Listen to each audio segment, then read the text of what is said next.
الحمدللہ رب العالمین والصلاة والسلام علی نبینا محمد وعلی آلہ وصحبہ اجمعین واشہد ان لا الہ الا اللہ وحدہ لا شریک لہ واشہد ان محمدا عبدہ ورسولہ۔ حضرات،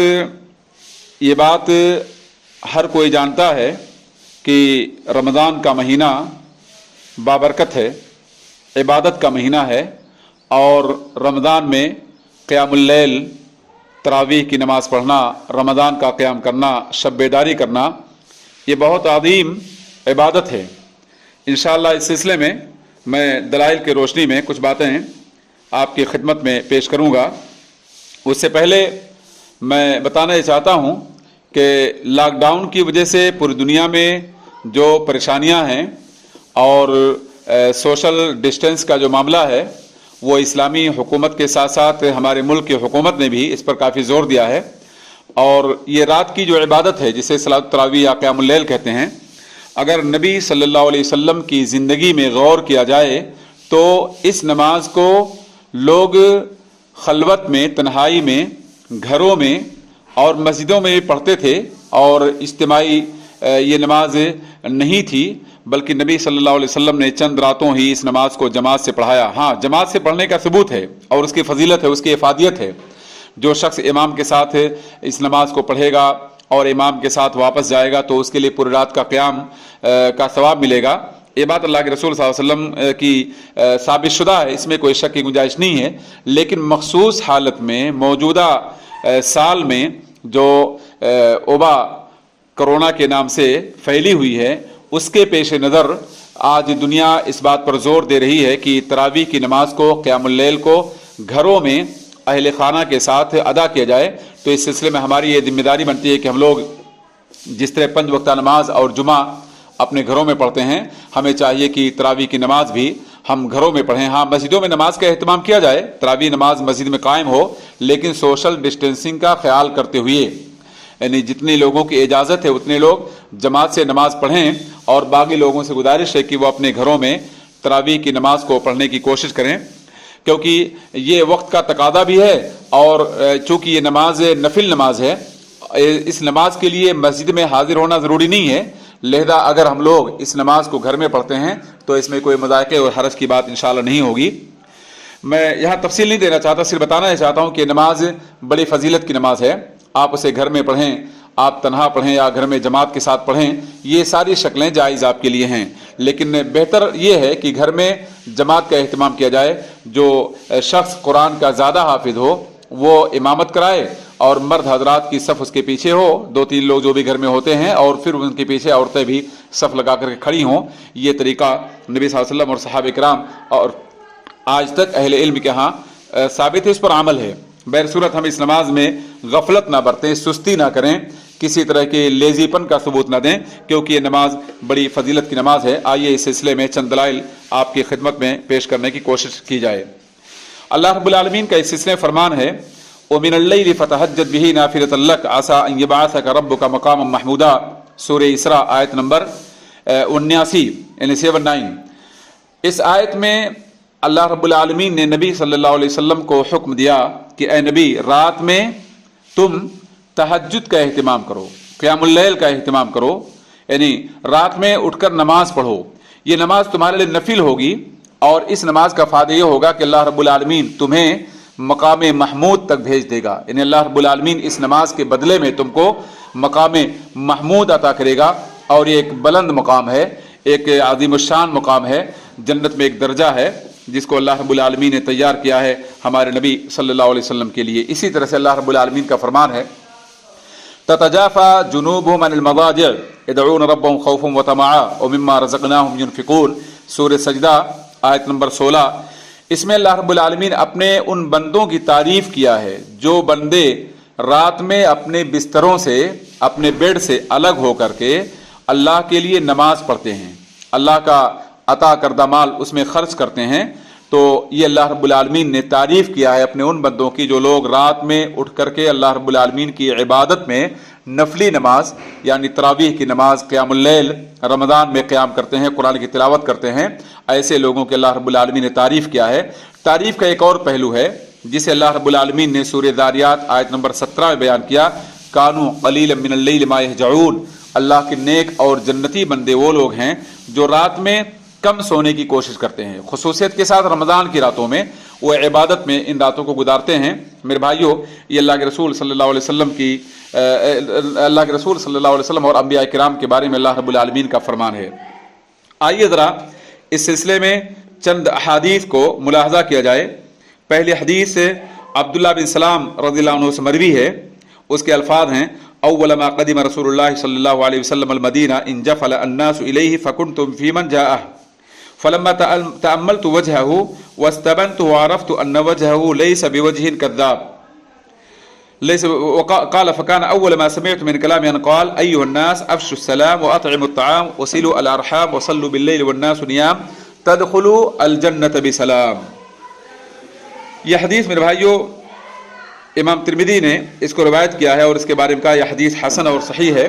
اور اسی طرح سے ابن ماجہ نے بھی اپنے سنن میں اور امام حاکم رحمہ اللہ نے بھی اس حدیث کو روایت کرنے کے بعد کہا ہے شیخین کی شرط کے مطابق یہ حدیث صحیح ہے۔ اس حدیث کا مطلب یہ ہوا کہ اللہ کے رسول صلی اللہ علیہ وسلم پہلی مرتبہ جب مدینہ آئے تو لوگ تیزی سے آپ کے استقبال کے لے گئے، آپ کی جانب لوگ آئے۔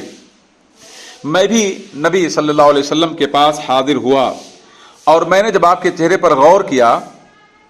اور توجہ سے میں نے آپ کو دیکھا تو مجھے اس بات کا یقین ہو گیا کہ یہ چہرہ کسی کاذب کا، کذاب کا چہرہ نہیں ہو سکتا ہے۔ یعنی اللہ کے رسول صلی اللہ علیہ وسلم کے چہرے کو دیکھ کر مجھے یقین ہو گیا کہ یہ کسی کذاب کا چہرہ نہیں ہے۔ تو کہتے ہیں عبداللہ بن سلام، سب سے پہلی گفتگو، سب سے پہلی فرسٹ کلام جو اللہ کے رسول صلی اللہ علیہ وسلم کی زبان سے نکلا وہ کیا تھا؟ اے لوگو، سلام کو عام کرو، رواج دو، کھانا کھلاؤ، رشتوں کو جوڑو اور رات میں نماز پڑھو جب لوگ سوئے ہوں۔ اس کا فائدہ کیا ملے گا؟ تم جنت میں سلامتی کے ساتھ داخل ہو جاؤ گے۔ یہ کتنی عظیم فضیلت ہے ایسے لوگوں کی جو رات میں نماز پڑھتے ہیں، قیام اللیل کرتے ہیں، تراویح کے لیے اپنے آپ کو بیدار رکھتے ہیں۔ اسی طرح سے میرے بھائیوں، اللہ کے رسول صلی اللہ علیہ وسلم کی ایک اور حدیث ہے جو ابو مالک اشعری رضی اللہ عنہ سے مروی ہے، وہ نبی صلی اللہ علیہ وسلم سے روایت کرتے ہیں: ان فی الجنۃ غرفا یرا ظاہرها من باطنها وباطنها من ظاہرها اعدها اللہ لمن اطعم الطعام وافشى السلام وصلى باللیل والناس نیام۔ یہ حدیث ابن حبان کی صحیح میں موجود ہے اور اس حدیث کو صحیح الترغیب میں شیخ البانی رحمہ اللہ کی تحقیق کے مطابق 618 نمبر پر ہم لوگ دیکھ سکتے ہیں۔ اس حدیث کا مطلب کیا ہوا؟ یقینی طور پر جنت میں بہت سارے کمرے ہوں گے، بالا خانے ہوں گے،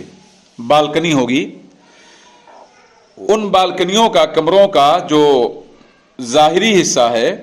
اندر سے دیکھا جا سکتا ہے اور جو اندرونی حصہ ہے اس کا مشاہدہ باہر سے کیا جا سکتا ہے۔ اتنا شفاف، اتنا نظیف، اتنا کلین یہ کمرے ہوں گے کہ جو لوگ اندر رہیں گے باہر سے ساری چیزوں کا مظاہرہ کر سکتے ہیں، اور جو لوگ باہر ہوں گے اس کی خوبصورتی کا اندر سے مشاہدہ کر سکتے ہیں۔ لیکن ان کمروں کے بارے میں ذرا ہمارے دلوں میں شوق پیدا ہونا چاہیے کہ ان کمروں کو اللہ رب العالمین نے کن کے لیے تیار کیا ہے۔ اللہ کے رسول صلی اللہ علیہ وسلم کہتے ہیں اللہ رب العالمین نے ان کمروں کو ان لوگوں کے لیے تیار کیا ہے جو لوگ دنیا میں کھانا کھلاتے ہیں اور سلام کو رواج دیتے ہیں، رات کو نماز پڑھتے ہیں جب لوگ سوئے ہوں، جب لوگ غافل ہوں، کیونکہ رات کی نماز کا مطلب یہ ہوا کہ اللہ رب العالمین اور بندے کے بیچ یہ رابطہ ہے۔ اللہ رب العالمین اور بندے کے بیچ کوئی چیز حائل نہیں ہوتی ہے، اس میں ریا نہیں ہوتا ہے، کسی کو دکھلاوا نہیں ہوتا ہے، خاموش مزاجی ہوتی ہے جس میں ایک سوئی کے ساتھ، خشوع اور خضوع کے ساتھ انسان اللہ رب العالمین سے لو لگاتا ہے، قربت پیدا کرتا ہے، دعا کرتا ہے۔ لہذا اس نماز کی یہ فضیلت اللہ رب العالمین نے تیار کر رکھا ہے ان لوگوں کے لیے جو رات میں نماز پڑھتے ہیں۔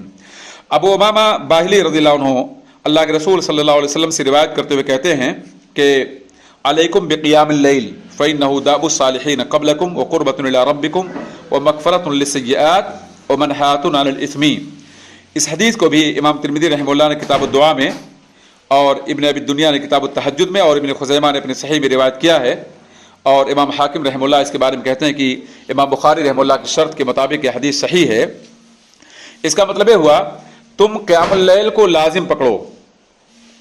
یعنی تراویح کی نماز کو، تہجد کی نماز کو تم لازم پکڑو، اس پر عمل کرو، کیونکہ یہ تم سے پہلے جو نیک لوگ جنتی لوگ گزرے ہیں ان کی عادت تھی. یعنی ان کو اللہ رب العالمین نے بلند درجہ کیوں دیا؟ اس لیے کہ وہ اس نماز کا اہتمام کرتے تھے، اس نماز پر عمل کرتے تھے. اور اس نماز کا دوسرا فائدہ اس حدیث میں یہ ذکر کیا گیا، یہ تمہاری رب کی قربت کا سبب ہے. جو شخص اس نماز کو پڑھے گا وہ اللہ رب العالمین سے اپنے رب سے قریب ہوگا. تیسرا فائدہ یہ بیان کیا گیا کہ گناہوں کا یہ نماز کفارہ ہے، مغفرۃ للسیئات. انسان کی زندگی میں جو گناہ بہت سارے ہوتے ہیں ان گناہوں کا یہ نماز کفارہ بنے گی. اور اسی طرح سے یہ نماز، چوتھا فائدہ یہ ہے کہ گناہ سے روکنے والی ہوگی یہ نماز. لہذا میرے بھائیوں، ہمیں تراویح کی نماز سے کسی بھی طرح سے غفلت نہیں برتنا ہوگا، بلکہ پوری جدیت کے ساتھ، اہتمام کے ساتھ، ہوشمندی کے ساتھ ہمیں اس نماز پر عمل کرنا ہوگا. آئیے ذرا اس سلسلے میں ایک اور حدیث سماعت کیجیے جو عمر بن عبسہ سے مروی ہے. وہ کہتے ہیں کہ انہوں نے نبی صلی اللہ علیہ وسلم کو فرماتے ہوئے سنا، اقرب ما یکون الرب من العبد فی جوف اللیل الاخیر فإن استطعت ان تكون ممن يذكر الله في تلك الساعة فكن. اس کا مطلب یہ ہوا کہ بندے سے اللہ رب العالمین کی سب سے زیادہ قربت، نیئرسٹ، اللہ رب العالمین بندے سے نیئرسٹ، بہت زیادہ قریب کب ہوتا ہے؟ آخر رات کے پہر میں، آخر رات کے حصے میں. یعنی رات کا آخری جو پہر ہوتا ہے، جو سحر کا وقت کہلاتا ہے، فجر سے پہلے کا جو وقت ہوتا ہے، اس وقت میں بندے سے اللہ رب العالمین کی قربت سب سے زیادہ ہوتی ہے. تو اللہ کے رسول صلی اللہ علیہ وسلم کہتے ہیں کہ اگر تمہارے اندر اس بات کی طاقت ہے کہ تم اللہ رب العالمین کا ذکر کرو اس لمحے میں، اس گھڑی میں، تو تمہیں اس پر عمل کرنا چاہیے. میرے بھائیوں، یہ حدیث امام ترمذی رحمہ اللہ نے کی سنن میں اور ابن خزیمہ رحمہ اللہ کی صحیح میں ہے، جبکہ امام ترمذی رحمہ اللہ اس حدیث کے بارے میں کہتے ہیں کہ حدیث حسن اور صحیح ہے. بہرصورت اس معنی میں ایک اور حدیث ہے، اللہ کے رسول صلی اللہ علیہ وسلم سے عبداللہ بن ابی قیس روایت کرتے ہیں. وہ کہتے ہیں کہ عائشہ رضی اللہ عنہا نے کہا، لا تدع قیام اللیل فإن رسول اللہ صلی اللہ علیہ وسلم كان لا يدعه وكان اذا مرض او كسل صلى قاعدا. اس حدیث کا مطلب یہ ہوا کہ اللہ کے رسول صلی اللہ علیہ وسلم نے کہا تم قیام اللیل کو مت چھوڑنا، تراویح کو مت چھوڑنا، کیونکہ اللہ کے رسول صلی اللہ علیہ وسلم اس کو نہیں چھوڑتے تھے. اور جب آپ بیمار ہوتے تھے یا آپ کو سستی ہوتی تھی، تھکان ہوتی تھی، تو اللہ کے رسول صلی اللہ علیہ وسلم اس نماز کو بیٹھ کر پڑھتے تھے. اس میں غور کیجئے کہ اس نماز کے سلسلے میں اللہ کے رسول صلی اللہ علیہ وسلم کی زندگی میں کتنا ذوق و شوق تھا کہ اگر سستی ہے، کاہلی ہے اور تھکان ہے جس کی بنا پر کھڑے ہو کر نماز پڑھنا ممکن نہیں ہے، تو نبی صلی اللہ علیہ وسلم اس نماز کو بیٹھ کر ادا کرتے تھے تاکہ نماز کی جو فضیلت ہے اسے بہر صورت حاصل کیا جا سکے. میرے بھائیوں، اس معنی میں اور بھی کئی ایک حدیث ہیں جس کا مطلب یہ ہوا. آئیے ذرا میں آپ کو بتاؤں. عائشہ رضی اللہ عنہ سے مروی ایک حدیث ہے، وہ کہتی ہیں کہ اللہ کے رسول صلی اللہ علیہ وسلم رات میں قیام کرتے تھے، اتنا طویل، اتنا حسین، اتنا بیوٹی ہوتی تھی آپ کے قیام کرنے میں، رکوع کرنے میں، سجدہ کرنے میں، قرآن کریم کی تلاوت کرنے میں، اور اتنا لمبی نماز ہوتی تھی کہ آپ کے پیروں میں سوجن ورم آ جایا کرتا تھا. تو میں نے اللہ کے رسول صلی اللہ علیہ وسلم سے کہا آپ ایسا کیوں کرتے ہیں، حالانکہ اللہ رب العالمین نے آپ کے اگلے اور پچھلے گناہوں کو معاف کر دیا ہے. تو ذرا جواب آپ سنیے. ہمارے نبی نے جواب دیا، افلا اکون عبدا شکورا، کیا میں اللہ رب العالمین کا شکر گزار بندہ نہ بنوں؟ یعنی کیا میری زندگی میں اللہ رب العالمین کی عبودیت اور اس کے شکر کی بجاوری نہ پائی جائے؟ گویا کہ نبی صلی اللہ علیہ وسلم نے اس نماز کے ذریعے اللہ رب العالمین کی بندگی کا اظہار کیا اور اپنے آپ کے بارے میں اس بات کا ثبوت دیا کہ اللہ رب العالمین کا شکر ادا کرنے والے آپ اللہ کے بندے ہیں. اسی معنی میں ایک حدیث ابو ہریرہ رضی اللہ عنہ سے مروی ہے جس میں اللہ کے رسول صلی اللہ علیہ وسلم کا فرمان ہے، افضل الصیام بعد رمضان شہر اللہ المحرم وافضل الصلاۃ بعد الفریضہ صلاۃ اللیل. اس حدیث کو امام مسلم رحمہ اللہ نے اپنے صحیح میں روایت کیا ہے، جس کا مطلب یہ ہوا کہ رمضان کے بعد سب سے معتبر، سب سے بہترین روزہ اللہ کے مہینہ محرم کا ہے، اور فرض نمازوں کے بعد سب سے افضل نماز، سب سے عمدہ نماز رات کی نماز ہے، جسے آپ قیام اللیل کے نام سے یا صلاۃ التراویح کے نام سے یاد کرتے ہیں. آئیے ذرا جابر رضی اللہ عنہ سے مروی حدیث کو بھی سماعت کیا جائے. وہ کہتے ہیں کہ میں نے اللہ کے رسول صلی اللہ علیہ وسلم کو فرماتے ہوئے سنا ہے، ان فی اللیل لساعۃ لا يوافقها رجل مسلم يسأل الله تعالى خيرا من امر الدنيا والآخرة الا اعطاه اياه وذلك كل ليلة. اس کا مطلب یہ ہوا کہ ہر رات میں، ایوری نائٹ، ہر رات میں اللہ رب العالمین ایک گھڑی، ایک لمحہ رکھا ہے. جو مسلمان مرد یا جو مسلمان عورت اس گھڑی میں اللہ رب العالمین سے دنیا اور آخرت کی کوئی بھلائی طلب کرے، اللہ رب العالمین سے سوال کرے، تو اللہ رب العالمین اس کے سوال کو پورا کرتا ہے۔ اور یہ موقع مسلمان کو ہر رات اللہ رب العالمین کی جانب سے عطا ہوتا ہے، یعنی جب بھی کوئی انسان رات کی تنہائی میں خلوت میں اللہ رب العالمین سوال کرتا ہے، اپنی پریشانی کے ازالے کا سوال کرے، بیماری سے شفایابی کا سوال کرے، دشمنوں کے خوف سے امن کا سوال کرے، یا اپنی زندگی میں خوشحالی کا سوال کرے، تو اللہ رب العالمین اس کے سوال کو پورا کرتے ہیں اور اس کی دعا کو اللہ رب العالمین قبول کرتے ہیں۔ لہذا ہمیں اس موقع پر اللہ رب العالمین سے دعا کرنے کی ضرورت ہے۔ ابو ہریرہ رضی اللہ عنہ سے ایک اور حدیث ہے جس میں اللہ کے رسول صلی اللہ علیہ وسلم کا قول نقل کرتے ہیں کہ رحم اللہ رجلا قام من اللیل فصلى وأيقظ امرأته فإن أبت نضح في وجهها الماء ورحم الله امرأة قامت من الليل فصلت وأيقظت زوجها فإن أبى نضحت في وجهها الماء رواه ابو داؤد بإسناد صحیح۔ اس حدیث کو امام ابو داؤد نے صحیح سند کے ساتھ روایت کیا ہے۔ اس حدیث کا مطلب یہ ہوا کہ اللہ رب العالمین اس مرد پر رحم کرے، یعنی اللہ رب العالمین کی رحمت کا وہ مستحق بن جائے جو رات میں قیام کرتا ہے، رات میں اٹھ کر نماز پڑھتا ہے اور اپنے گھر والوں کو، بچوں کو، اپنی بیوی کو بیدار کرتا ہے تاکہ وہ بھی نماز پڑھیں۔ اب اگر بیوی یا بچے اس کے اٹھنے سے، نیند سے بیدار ہونے میں سستی کریں، غفلت برتیں، تو ان کے چہروں پر پانی چھڑک کے انہیں بیدار کرتا ہے، تو ایسا شخص اللہ رب العالمین کی رحمت کا مستحق ہے۔ ایسے ہی اللہ رب العالمین رحم کرے یا رحم کرتا اللہ رب العالمین اس عورت پر جو رات میں اٹھ کر نماز پڑھتی ہو اور اپنے شوہر کو یا اپنے گھر والوں کو بیدار کرتی ہو تاکہ وہ لوگ بھی نماز پڑھیں، اور اگر وہ بیدار ہونے میں غفلت برتے تو ان کے چہروں پر پانی چھڑکے تاکہ وہ لوگ بیدار ہو کر اللہ رب العالمین کی عبادت کریں، تو ایسے لوگ اللہ رب العالمین کی رحمت کے مستحق بنیں گے۔ لہذا ہمیں چاہیے کہ ہم ان چیزوں کا خیال کریں تاکہ اللہ رب العالمین نے جو نعمت رکھی ہے اپنے بندوں کے لیے اس نعمت کو ہم حاصل کر سکیں۔ میرے بھائیوں، یہ احادیث تھیں۔ ذرا اس سلسلے میں ایک اور حدیث ہے، اللہ کے رسول صلی اللہ علیہ وسلم سے مروی ہے، آپ نے کہا من خاف اللہ یقوم من آخر اللیل فلیوتر اولہ ومن طمع ان یقوم آخرہ فلیوتر آخر اللیل فإن صلاة آخر اللیل مشہودہ وذلک افضل۔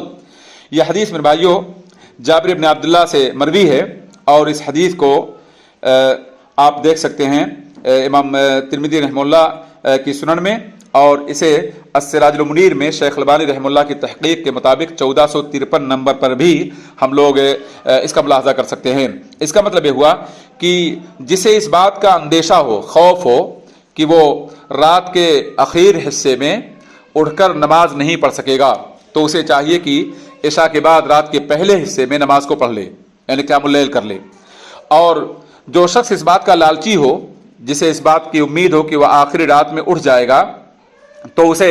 رات کے آخری پہر میں اٹھ کر نماز پڑھنا چاہیے، کیونکہ رات کے آخری پہر میں نماز پڑھنا مشہود ہے، یعنی فرشتے اس میں حاضر ہوتے ہیں اور فرشتے اس کی نماز میں شرکت کر کے اللہ رب العالمین سے اس کی قبولیت کی دعا کرتے ہیں، اور یہی نماز رات کے آخری حصے کی افضل اور بہتر ہے، جیسا کہ اللہ کے رسول صلی اللہ علیہ وسلم نے بیان کیا۔ آئیے ذرا ہم غور کریں اللہ کے رسول صلی اللہ علیہ وسلم نے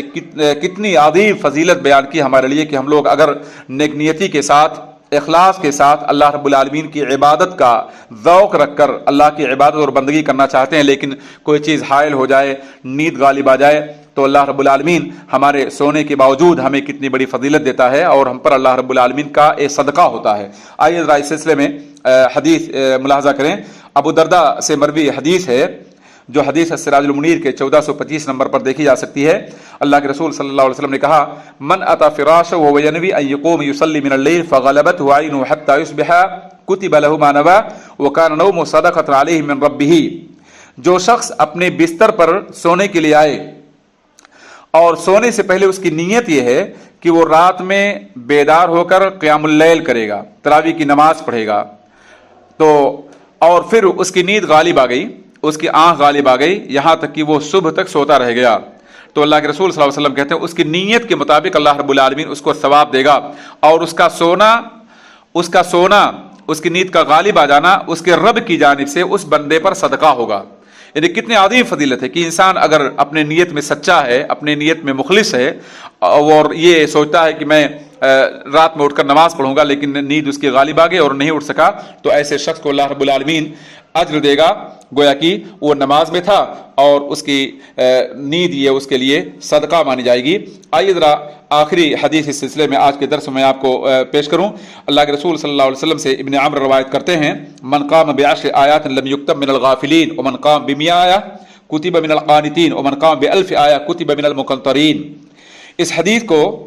سلسلۃ الاحادیث الصحیحہ میں 642 نمبر پر ہم لوگ دیکھ سکتے ہیں، جس کا مطلب یہ ہوا جو شخص رات میں اٹھ کر نماز پڑھے اور 10 آیات کے بقدر تلاوت کرے نماز میں، اور یہ تلاوت ظاہر ہے جس طرح اللہ رب العالمین نے قرآن کے پڑھنے کا حکم دیا ہے اس کی بموجب پڑھا جائے، بہت سرعت نہ ہو، تیزی نہ ہو کہ سننے والے کو پڑھنے والے کو اس کا معنی اور مفہوم سمجھ میں نہ آئے، بلکہ وہ اطمینان کے ساتھ ترتیل کے ساتھ قرآن کی تلاوت کرے، تو ایسے شخص کے بارے میں اللہ کے رسول صلی اللہ علیہ وسلم کہتے ہیں کہ اس کا شمار غافلوں میں نہیں ہوگا، وہ غافلوں میں نہیں لکھا جائے گا۔ اور جو شخص 100 آیت کے بقدر پڑھے تو ایسے شخص کا شمار اللہ رب العالمین کے قانتین میں ہوگا۔ اللہ رب العالمین نے قرآن میں کہا قوموا للہ قانتین، اللہ کے لیے قنوت کرنے والے بنو، اللہ رب العالمین کے لیے قنوت کرنے والے بنو، تو ایسے شخص کا شمار قانتین میں ہوگا۔ اور جو شخص 1000 آیت کے بقدر پڑھے، ذرا آپ غور کیجئے یہ نماز کتنی اہم ہے، اور اس نماز میں قرآن کی کثرت سے تلاوت مقصود ہے اور قرآن کی بہتر تلاوت مقصود ہے، جیسا کہ عائشہ رضی اللہ عنہ کے حدیث میں بیان کیا گیا، تو اللہ کے رسول صلی اللہ علیہ وسلم کہتے ہیں جو شخص 1000 آیت پڑھے گا اس کو اللہ رب العالمین مقنطرین میں لکھے گا۔ مقنطرین کا مطلب یہ ہوا جن لوگوں کے لیے اللہ رب العالمین نے قنطار سے زیادہ اجر و ثواب رکھا ہے، اور قنطار کی تفصیل جو حدیث میں مروی ہوئی وہ ایک پہاڑ کے برابر یا ایک پہاڑ سے زیادہ اللہ رب العالمین ایسے انسان کو اجر دے گا۔ لہذا میرے بھائیوں، ہمیں چاہیے کہ ہم لوگ اس نماز کا اہتمام کریں اور اس نماز سے کسی بھی طرح کی غفلت نہ برتیں۔ بہر صورت ہمیں چاہیے کہ ہم اس نماز کے سلسلے میں اپنی بیداری کا ثبوت دیتے ہوئے ہم اس نماز کو اللہ رب العالمین کا ادا کریں۔ اللہ سے دعا ہے کہ اللہ رب العالمین مجھے اور کو جو لوگ بھی اسے سنتے ہیں اور تمام مسلمانوں کو ان احادیث کی بموجب عمل کرنے کی توفیق دے۔ وآخر دعوانا